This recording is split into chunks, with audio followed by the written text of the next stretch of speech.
카라칼팍이란 이름은 검정을 의미하는 카라와 모자를 의미하는 칼팍 두 단어에서 유래한 것입니다. 이들은 스스로를 카라칼팍이라 부르는 반면 우즈베기는 이들을 코라칼폭이라 부릅니다.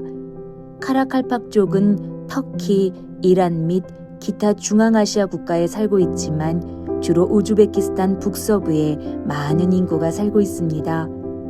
농업은 카라칼팍족 경제를 지배합니다. 대부분의 농경지는 아무다리아 강의 물로 관계됩니다. 우즈베키스탄에서 목화는 농지의 많은 부분과 국가 수입의 거의 대부분을 차지하는 주요 작물입니다. 카라칼팍족은 일반적으로 가난하고 실업률이 높지만 사람들은 생계를 유지하기 위해 채소밭과 정원에서 일하고 낚시를 하고 시장에서 팔고 가축을 기르고 일상적인 일이나 계절적인 일을 합니다. 카라칼팍족의 언어는 카자흐어와 매우 유사한 북동부 방언과 우즈베크어와 더 유사한 남서부 방언의 두 가지 방언으로 나뉩니다. 카라칼팍족은 이슬람의 순위 하나피 종파를 따르는 사람들이며 10세기에서 13세기 사이 이들이 이슬람을 채택했을 가능성이 있습니다. 수세기 동안 무슬림이었기에 이들의 정체성은 여전히 무슬림의 지배를 받고 있습니다. 성령께서 카라칼팍족에 알려진 소수의 기독교인들을 강화하고 격려하고 보호해 주시고 주님께서 카라칼팍족 가운데 강력한 지역교회를 일으키시도록 기도합시다. 이들의 종교에 대한 충성심이 예수 그리스도를 향하게 되기를 기도하며 카라칼팍족이 예수 그리스도를 알고 그 사랑을 전하는 삶으로 변화되기를 기도합시다.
(2022년 11월 20일부터 12월 18일까지) 제22회 피파 월드컵이 카타르에서 개최됩니다. 이슬람 국가에서 처음 열리는 월드컵입니다.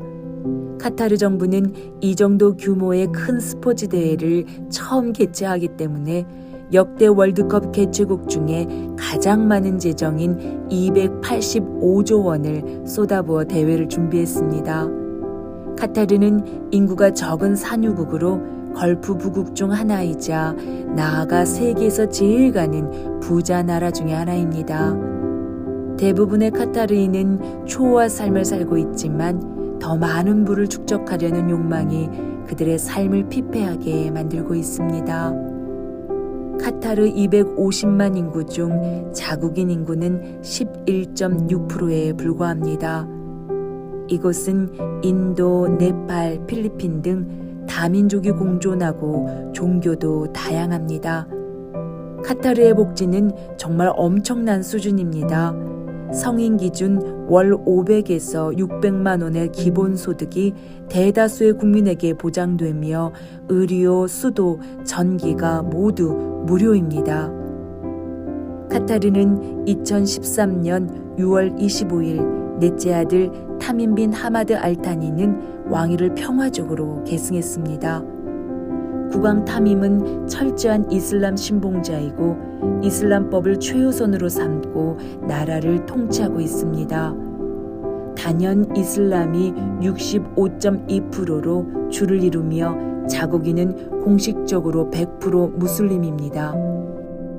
이슬람 국가인 카타르에서 가장 흔히 볼 수 있는 것은 모스크들인데 모스크에서는 아잔 소리가 멈추지 않고 흘러나옵니다.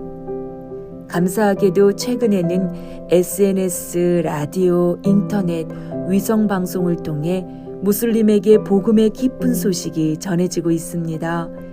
카타르는 다민족이 살기에 기독교 공동체도 다양합니다. 민족마다 각기 구성된 기독교 공동체들, 한국, 중국, 인도, 필리핀, 남아프리카, 미국, 캐나다, 스리랑카 교회 등 이 공동체들이 무슬림들에게 담대함으로 나아가 예수님의 향기를 전하도록 기도합시다. 월드컵 기간 중 전 세계에서 많은 전도자들과 전도팀들이 카타르를 방문하여 이 땅을 향한 중보의 기도가 일어나고 그리스도의 복음과 사랑이 전해지도록 기도합시다.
그러면 언제까지 이스라엘은 영적 소경과 기목으로 남아있을 것입니까? 이게 중요하죠. 그죠? 바로 이 이사야는 자기 백성이 이토록 영적 소경되고 기머리가 된다는 이 안타까운 사실 때문에 하나님께 여쭙니다. 언제까지 내 백성이 그렇게 될 것입니까? 언제까지? 그러자 하나님께서 이렇게 말씀하십니다. 성읍들이 황폐하여 거민이 없고 가옥들에는 사람이 없고 토지가 전폐하게 되며 사람들이 여호와께 멀리 옮겨서 이 땅 가운데 패한 것이 많을 때까지. 한마디로 뭐래요? 완전히 이 백성들이 언제 이렇게 완악한 마음을 풀어지고 이제 그들이 주의 말씀을 듣고 깨닫겠습니까? 언제 그렇게 되겠습니까? 라고 하나님께 여쭈었을 때 하나님께서 주신 대답은 뭐냐면 성읍들과 모든 전토와 가옥들이 완전히 파괴되고 황폐하게 돼요. 그래서 이 땅 가운데 정말로 폐허가 가득할 때까지도, 그때까지는 이 백성들이 마음이 완악해져서 내가 말을 해도 듣지 않는다.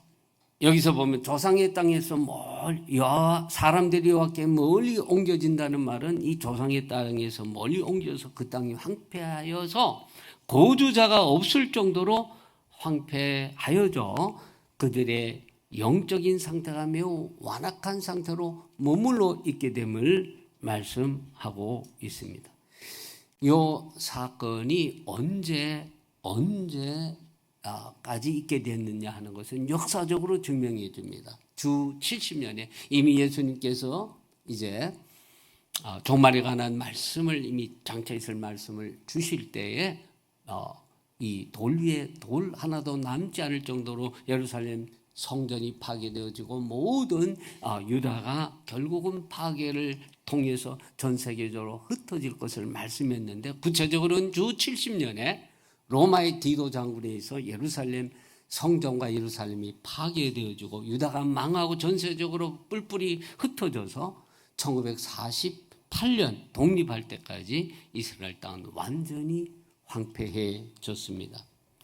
이 황폐하게 된 상황을 여러분 톰 소유의 몸을 쓴 막 트웨인 이 소설가가 1867년 이스라엘 땅을 방문한 다음에 쓴 기록문에 잘 나타나 있습니다. 토양이 충분히 비옥하면서도 잡초밖에 나지 않는 이 황망한 나라, 침묵과 슬픔에 잠긴 땅, 우리는 길에서 사람이라고는 단 한 명도 만나지 못했다. 얼마나 이 황폐하게 된 상황을 말씀하고 있는지 모릅니다. 이제 하나님께서는 이 에스겔 선지자를 통해서 두 단계로 이스라엘을 회복시킬 것을 말씀하셨습니다. 그래서 먼저 육적인 회복이 있게 됩니다. 모든 흩어진 열방에서 자기 백성을 불러 모아드리는 육적 회복이 있게 하십니다. 그래서 지금도 이제 아직도 돌아오지 못한 이 유대인들을 돕는 알리야 사역도 있는 거 여러분 아시죠? 그럼에도 불구하고 지금 가장 시급한 것이 뭐냐면 이 여전히 육적으로는 회복되어 있지만 에스겔 선지자를 통해서 하나님께서는 죽어있는 자라고 얘기하는데 이 죽어있는 자에게 산자가 되기 위해서는 뭐가 있어야 된다고요? 생기가 들어가야 된다는 겁니다. 이 생기를 불어넣어서 진정한 생명으로 다시 살아나는 영적 회복이 필요한 때입니다. 자, 그러면 이 영적 소경됨이 언제 벗겨지는가 하는 겁니다. 영적 소경됨이 벗겨지는 시기는 언제이냐? 이것이 바울에 의하면 이 이방인의 충만함과 밀접한 관계가 있다는 것입니다. 오늘 읽은 말씀을 통해서 이렇게 말합니다. 형제들아, 내가 스스로 지혜함을 명기 위하여 이 비밀을 너희가 모르기를 내가 원치 아니하노니 이 비밀은 이방인의 충만한 수가 들어오기까지 이스라엘의 도로는 완악하게 된 것이라. 그리하여 온 이스라엘이 구원을 얻으리라. 이제 이방인의 충만한 그 시기가 매우 가까이 오고 있습니다. 이방인의 충만이 가까이 오고 있다는 증거를 몇 가지 말씀과 현상을 통해서 살펴보면 먼저 마태복음 24장 14절의 말씀입니다. 예수님께서 이 천국 복음이 모든 민족에게 증거되기 위하여 온 세상에 전파되리니 그제야 끝이 오리라 말씀합니다. 이 온 세계에 복음이 전해진다는 것은 무엇입니까? 사실 아직까지 전 세계에는 자기 나라의 언어로, 자기 민족의 언어로 복음이, 성경이 번역되어 있지 않은 그런 민족들이 많이 있습니다. 구체적으로 숫자적으로 한번 보면 전 세계에는 6,900여 개의 언어가 있는데 번역되어진 자기 그 민족의 언어로 번역되어진 성경이 번역되어진 언어는 1,300여 개입니다. 그리고 2,300여 개의 언어로 성경 번역이 지금 현재 진행 중에 있습니다. 그리고 2020년에는 위클리프 성경 번역 선교회에서 남아있는 이 아직도 번역이 착수되지 아니한 남아있는 번역이 아직도 시작도 되지 않는 이 나머지 언어에 대해서 성경 번역을 착수하게 됩니다. 따라서 언제인지는 알 수 없지만 바로 모든 민족에게 복음이 그 민족의 언어로 그 족속의 언어로 번역이 되어서 전해지는 때가 그 때가 어떻습니까? 이방인의 수가 충만한 때죠. 그죠? 멀지 아니했다는 사실을 우리가 알 수가 있습니다. 여러분 사실 오늘 요즘 세상에 예수님이 다시 온다 그러면 약간 이단스러워하는 이단과 뭔가 연결하는 이런 시대가 됐습니다.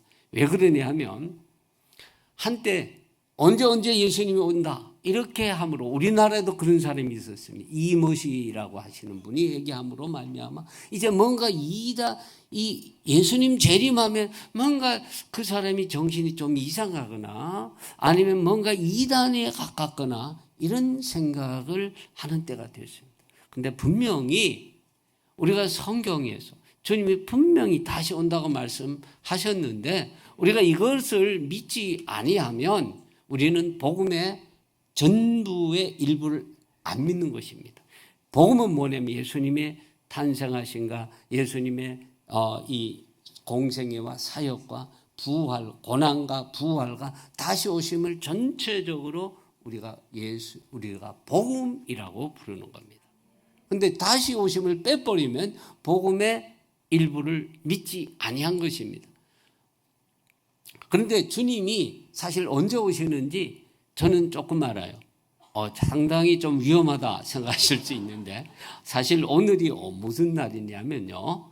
성경의 이 7대 절기, 예기 23장에 있는 7대 절기 중에 마지막 이 7대 절기가 뭔지 여러분 아시는 분 계시나요? 예, 아시겠지만 지금 잘 말씀을 안 한 건 아는데 6월절, 무교절, 초실절 이건 봄의 절기로 이미 예수님 안에서 다 완성이 됐습니다. 그렇죠? 그리고 오순절 이건 초여름의 절기인데 성령이 강림하심으로 말미암아 이것도 완성이 됐는데 남아있는 세 절기가 뭐냐면 나팔절, 대속죄일 그리고 초막절 혹은 장막절입니다. 이거는 가을 절기입니다.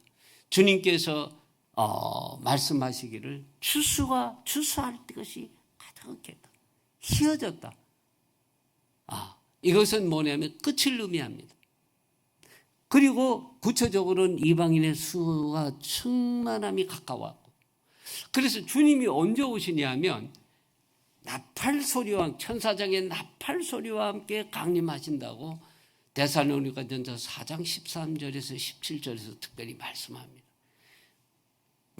천사장의 나팔 소리와 함께. 그래서 이 가을 절기는 전부 나팔과 관계되어 있습니다.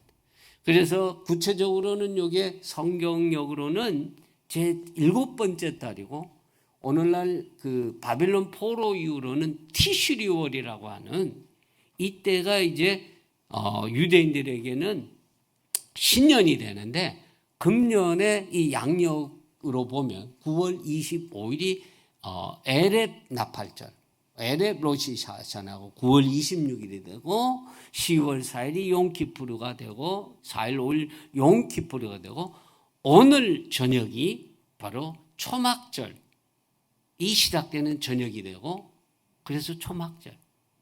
여기 이제 절기가 따라서 성경으로 보면 7번째 달 7월 1월이 나팔절이고 오늘이 무슨 날이면 나팔 초막절 15일. 그러니까 티슈리월 15일이 오늘 저녁이에요. 그래서 저는 예수님께서 언제 오시냐? 가을에 오신다. 나팔절, 대속죄일, 이 초막절 기간이 오신다. 그래서 한 10월 이 사이에 오신다. 가을에 오신다. 언제 그러면 구체적으로 오시냐?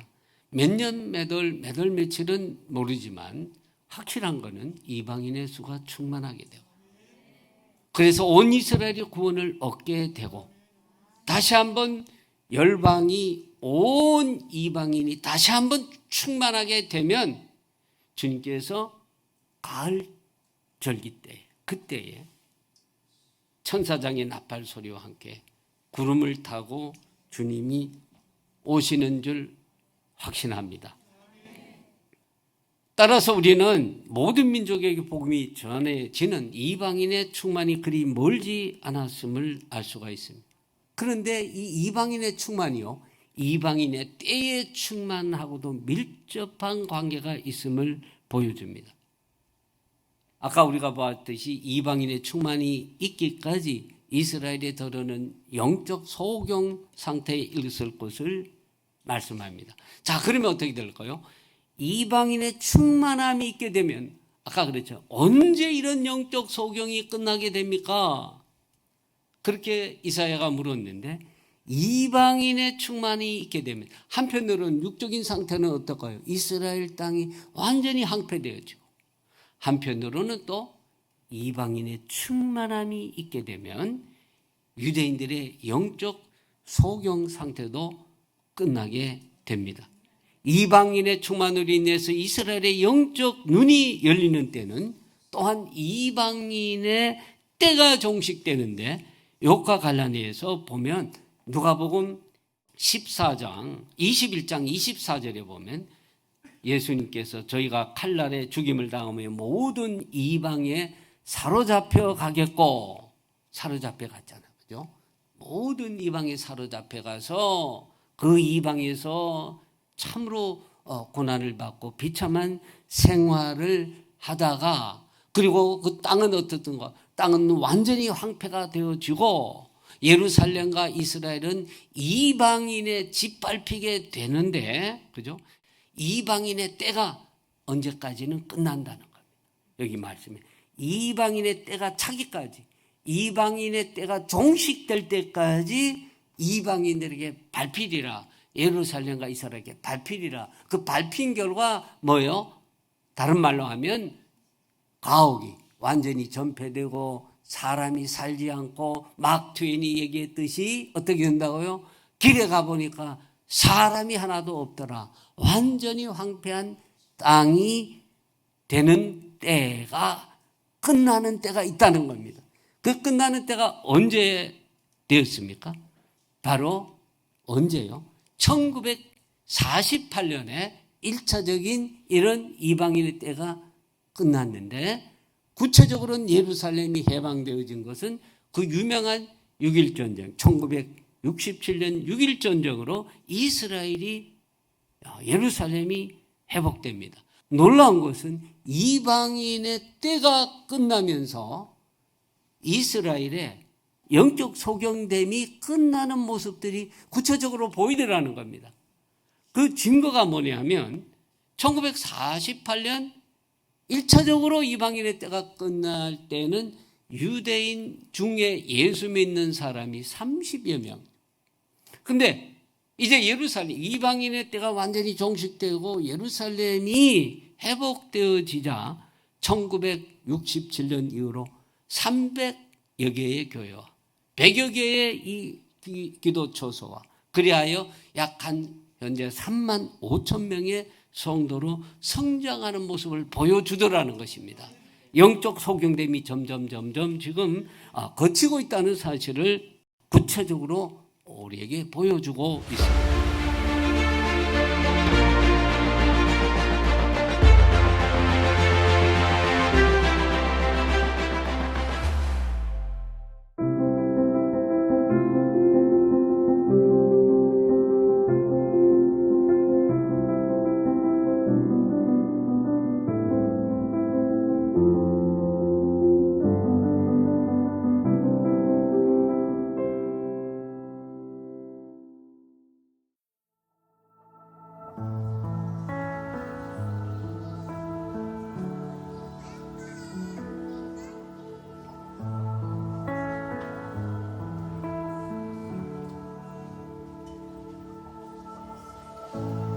I don't know how to say exactly how I feel. I can't begin to tell you what your love has meant. I'm lost for words. Is there a way to show the passion in my heart? Can I express how truly great I think you are, my dearest friend?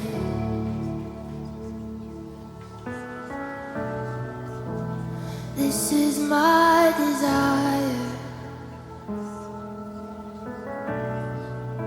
to pour my love on you like oil upon your feet, like wine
passion in my heart.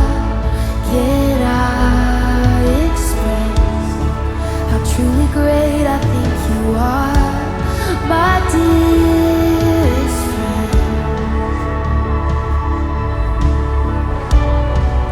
Lord, this is my desire,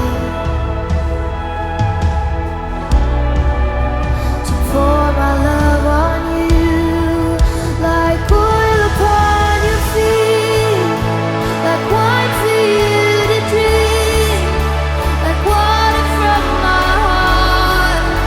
I'll pour my love on you. If praise is like perfume, then I'll lavish mine on you till every drop is gone. I'll pour my love like oil upon your feet, like wine for you to drink, like water from my heart. I'll pour my love on you.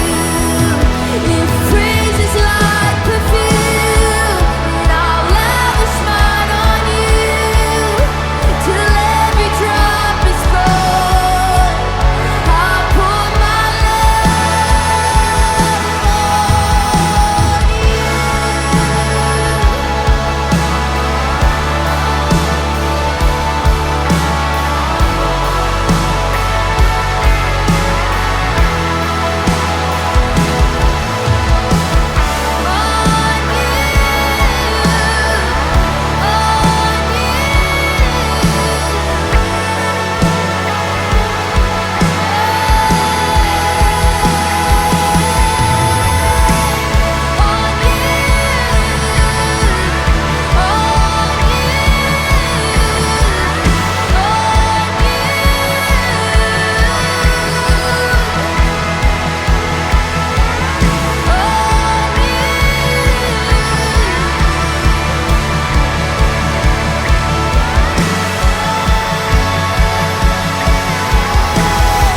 Like oil upon your feet, like wine for you to drink, like water from my heart.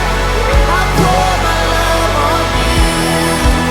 If praise is like perfume, I'll lavish mine on you till every drop is gone. I'll pour my love like oil upon your feet, like wine for you to drink, like water from my heart. I'll pour my love on you. If praise is like perfume, I'll lavish mine on you till every drop is gone.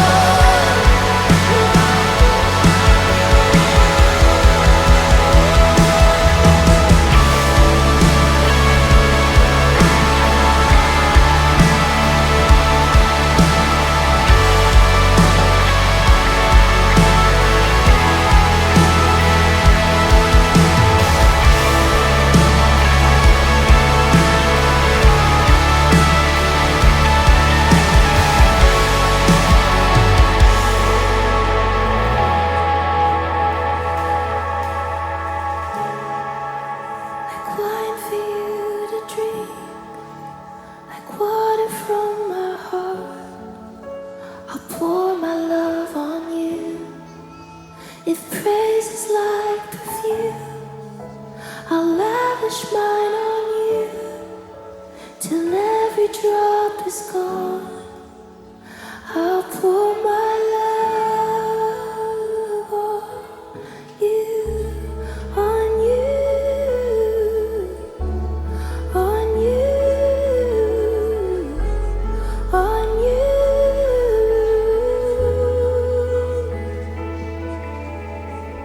On you, on you, on you.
그 사랑만으로 나 완전하네. 비교할 수 없는 그 사랑, 이제 다른 것들은 내게 힘없네. 그가 내 안에, 내가 그 안에 거할 때 모든 두려움 사라져. 그 사랑 안에 자유하네. 내 삶을 안으신 그 사랑, 그 사랑만으로 나 완전하네. 비교할 수 없는 그 사랑, 이제 다른 것들은 내게 힘없네.